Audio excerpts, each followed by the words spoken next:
My name is Usman Salami, and in this video I'll be sharing my story on how I got into SEO and marketing.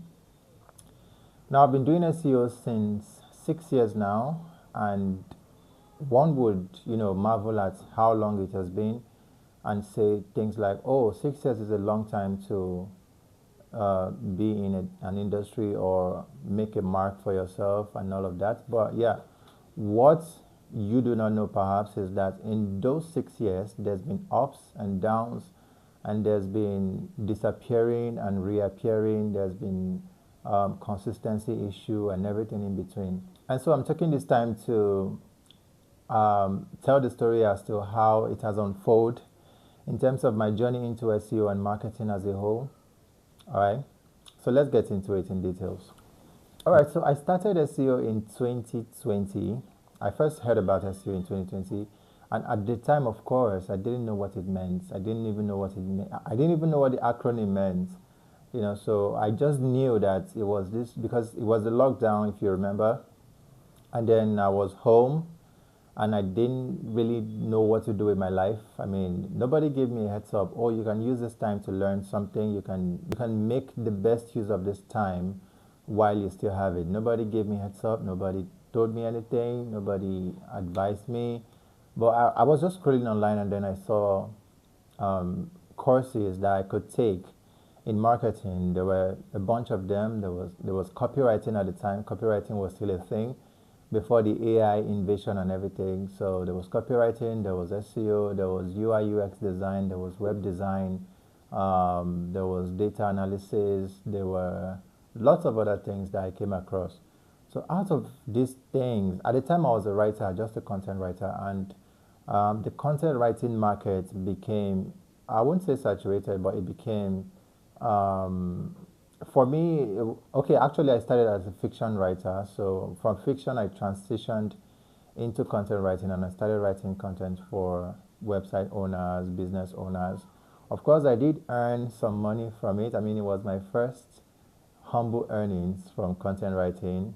I remember then my first writing gig or so got me about 5,000 naira. It was a huge sum of money. I mean, the fact that I could sit in my home and do something for somebody far away, and they could pay me for it and be honest about it, it was an eye-opener for me, and it sort of set the tone as to how much opportunities there was, or there is, because there still are, in the industry, and how I could scale as a business if I started, then. So I started on the foot of a content writer, and I did get a job from, business owners within Nigeria and abroad. At the time, I was getting gigs, as we like to call it, so a handful of gigs here and there.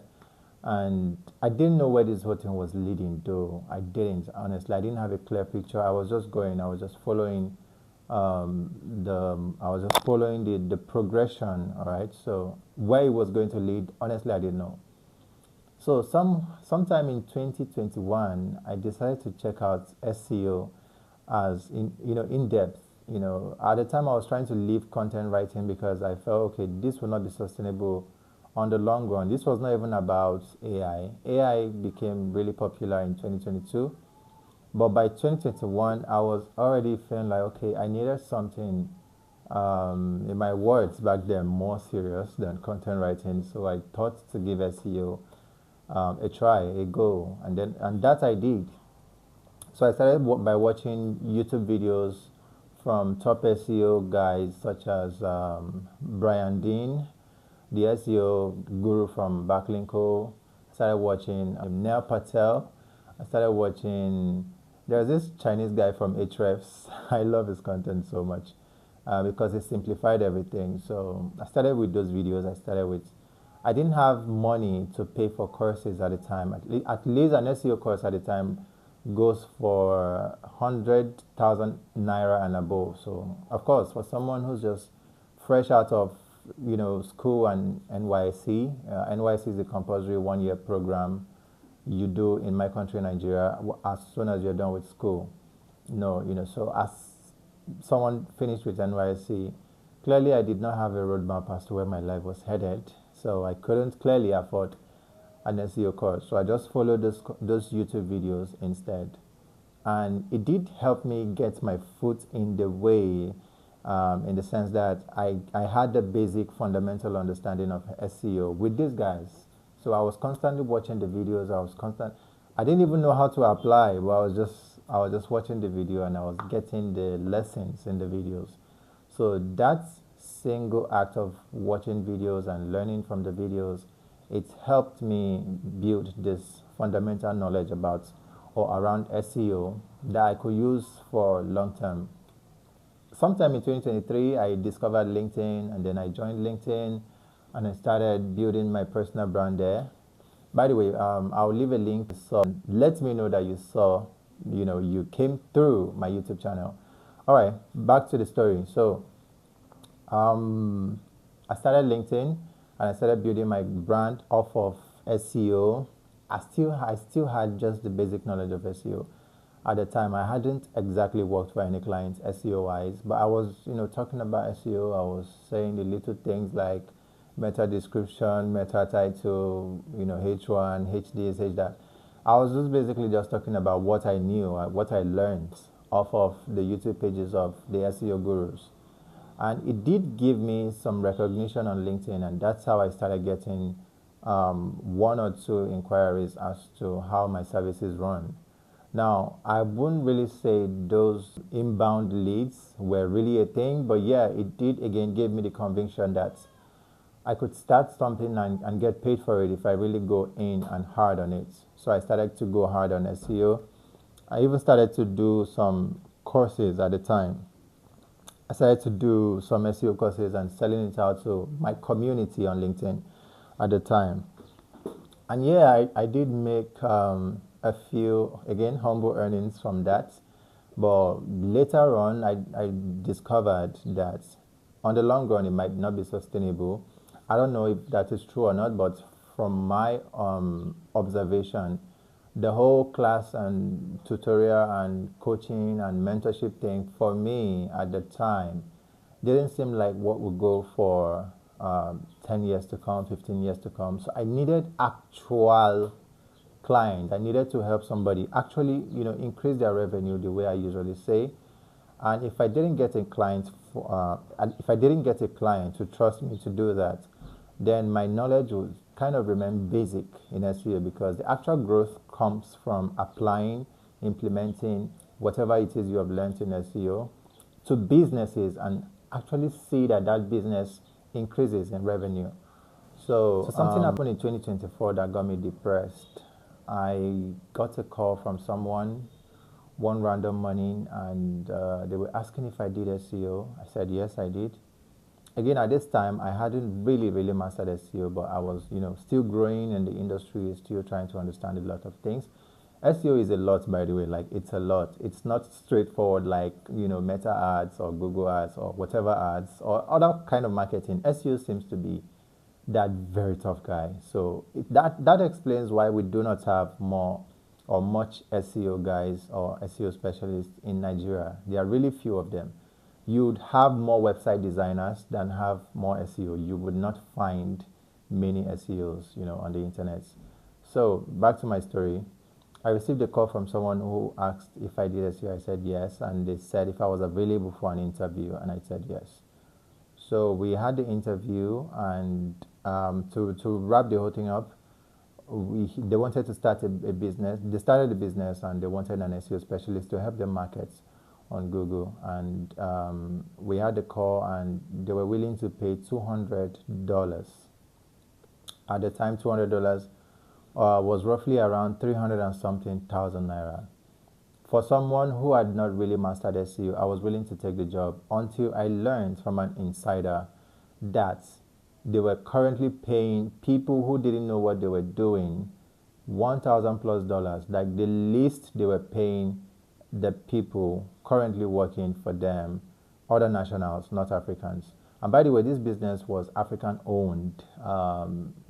Lady was from one of these African countries, and then was paying her African employees, or was negotiating the price for SEO for $200, whereas she was paying other specialists from Bangladesh, from India, from everywhere else. She was paying them in dollars and was paying them nothing less than $1,000. The least employee then was getting $1,000. And there was me who was putting in a lot of effort to master SEO. I was being paid $200.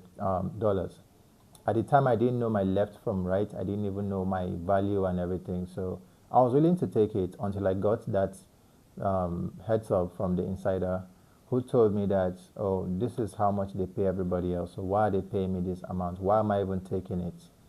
And I got mad. Like, I got upset. Not at them specifically, yeah, partly at them, but basically at myself.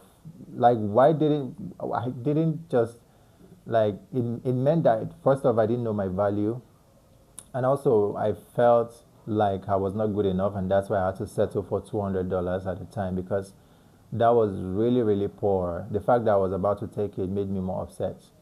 So I rejected it. On the next follow-up interview, I came out clean and said that $200 does not work for me, and I am taking nothing less than $1,500.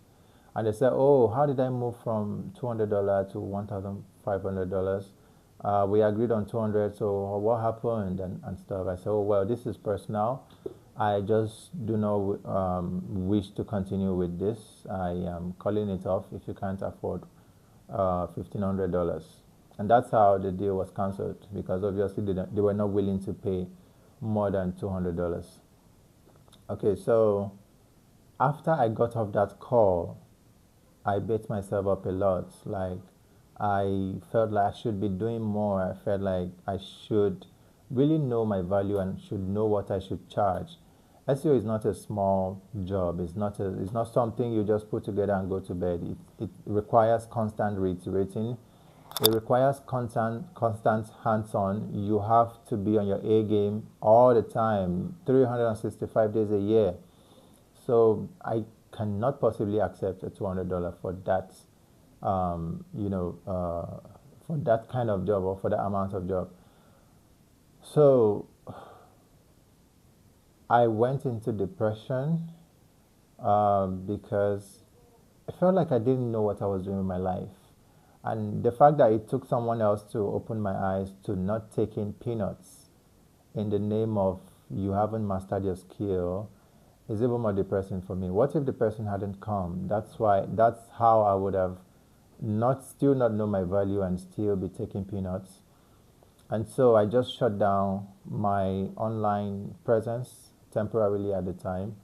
And I told myself I was going to get better at SEO. I was going to be the best SEO specialist that has ever come out of Nigeria. And that I did. So what did I do? I took a course. I took a course for a very expensive amount, in Naira though, but very expensive. And so I mastered this course. I took 3 months away from social media to master this course. And I studied this course over and over and over again. I tried to apply it. It did work out, and I was really proud of myself. And so from that, I started, I didn't stop there, because for you to get really good at something, you can't do a one-off course and say you are the best. No, you have to implement. You have to, some situation requires you to be more creative with yourself and with your processes. So some things some things I did study at the time didn't work in reality, so I had to spontaneously improvise for the parts that didn't work for me. So there is no one way of doing SEO, but there are certainly steps or processes that could guarantee a good result. My first few years, I was focused on the wrong things. I wanted my page, well, I wouldn't say wrong thing, because at the time, ranking on the 10 blue links is what mattered at the time. Not now, when you have to, after optimizing for that, you now have to go and optimize for ChatGPT, Perplexity, Claude, Gemini, and the rest of them. At the time, you just had to be on the 10, first 3 on the 10 blue links, and you're really successful if you could do that. So I was focusing on that. Yes, I did help my client at the time get to the #1 page on Google.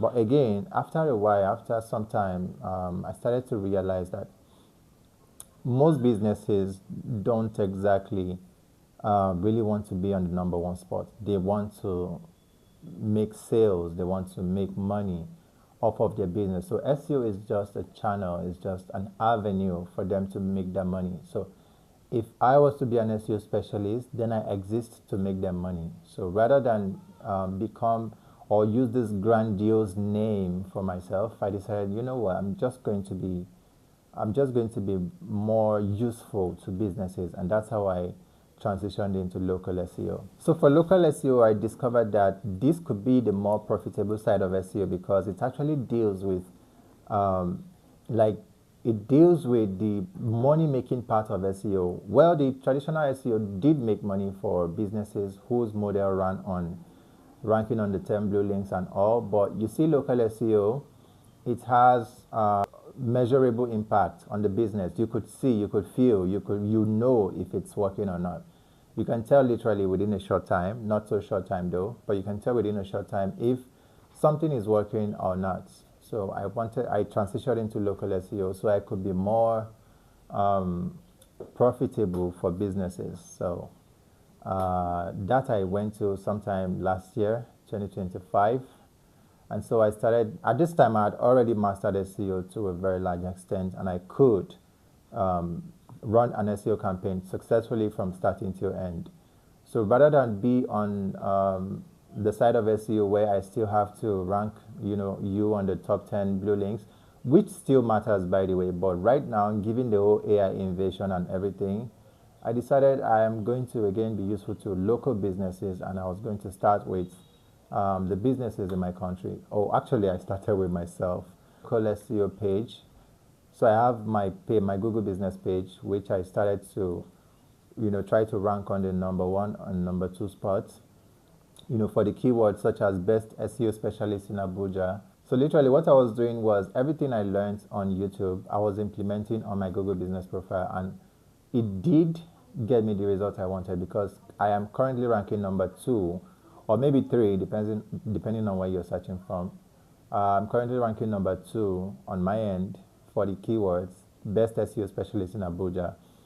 And this did get me a number of leads. I did get some calls from Google, people saying, oh, I saw you on Google and I want to do XYZ, how much do you charge? So the conversation usually most of the time is how much do you charge or how does this work? So people do not really come to me and say, what do you do and all of that. No, they are already warm as a lead by the time they reach my DM or by the time they reach my email. All they want to do is get down to business. They don't really ask me what do I do and how long have I been doing it for or whether I have results or not.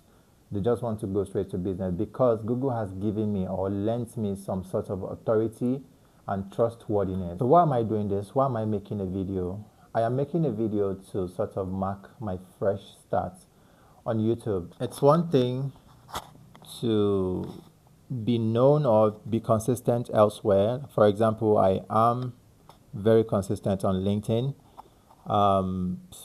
but I haven't really tried my hands on YouTube before. It kind of marks my first time of starting YouTube content, and I kind of want to have like a point where the whole thing started before everything blows up. Granted that I'm consistent, which I'm going to be, and I hope God helps me. I want a point where, okay, this is my day 1, this is my day 2, my day 3, and so on. All right, so I don't want everything to look glossy from the start. I mean, look at my room, for example. It's almost it's almost empty, right? So I want it to serve as my day 1. All right. It's one thing to live off of someone's shoulder. It's another thing for you to fend for yourself. So for a young man of my age, on one hand, I think I'm doing well. Well in the sense that I am up and doing. I am, doing and applying and implementing everything I've learned. On the other side, I feel like I might have been a bit slower to start. All right, so I might have contemplated a lot. I might have procrastinated a lot. I might have been caught in my own head a lot, so much that I think of something over and over again and I ended up not starting up until now, of course. So again, I'm documenting this video to serve as my day one to serve as, oh, this is where I started from. Messy video, unedited. I'm just kept on rambling from the start to the finish. I'm currently laughing at myself because I know at the end of this video, I am probably the only one going to be watching my video. Okay, funny and interesting story. A quick funny and interesting story. On my first upload on YouTube, my first video or my second video on YouTube, I after uploading the video, I think about 3 or 4 days later, I saw 11 views and I was so wowed. I was happy that, oh, this is better than I thought. I mean, people said they had 2 views, 1 view. Some said they had 0 views. And here I am, 3 or 4 days later, I'm having 11 views. How did this happen? It later dawned on me that it later dawned on me that I was the one watching the video. How? Because I copied the link and sent to my WhatsApp. So once in a while, I click the link to go back to the video to check, to see to watch myself, to see what I needed to improve or what I needed to get better on. And I didn't know that was counting as views. Every click I did, every time I clicked, it counted as view. So I clicked more than 5 or 6 times, if I could remember clearly. So by the time I realized I was the one watching my video myself, it was okay. It was funny. It felt like I was tickling myself, So since then, I've not really been watching my own video that much. If I wanted to watch, I watch the finished one on my laptop. I don't go on YouTube so that at least I can account for the number of people that watch my videos. All right. If there are 5 of them, if there are 10 of them, that's fine. That's totally fine. Again, this is my day one, and I'm just taking it one step at a time. Okay. That said, thank you for listening to my ramblings. Actually, did not have a structure for telling this story. I know people have like, oh, the beginning, the height of it, the success. I don't know if this counts as success. That's fine. But for me, this is success. Why? Because I'm able to sit in front of a camera today and speak. This was something I couldn't do some years back. So success means different things to different people. For some people, success means when they're able to afford like a bookshelf behind or lighting or some aesthetics that makes video really, I don't know, whatever it is. But for me, success means that I could sit comfortably in front of a camera like this and speak without mincing words. So that's success for me. Again, thank you for coming to my ramblings. I have no idea what I'm saying or doing, but I really do hope that you pick the lessons, if anything. And also, I want you to be my witness on my day one. And I hope that God helps me and everything turns out well. I'll do my part. I'll put in the effort. I'll put in the reps. And again, I hope God helps me. I know He will. Everything will turn out just fine. So yeah, thank you for watching. My name is Usman. I'll see you in the next one. Bye.